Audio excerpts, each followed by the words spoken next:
علموا أولادكم التوحيد الخالص لله، وربوهم على منهج السلف الصالح رضي الله عنهم، وحصنوهم من الأفكار المنحرفة الدخيلة والمعتقدات الضالة الهزيلة، وليجعلوا من انتمائهم للعقيدة الصحيحة مصدر عز وافتخار لهم.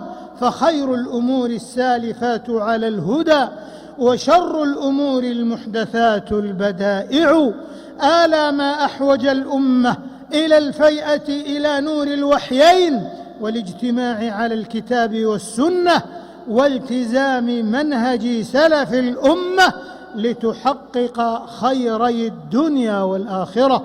نسأل الله أن يحيينا على التوحيد والاعتقاد الصحيح، ويميتنا على المنهج الحق الصريح، إنه جواد كريم. أعوذ بالله من الشيطان الرجيم.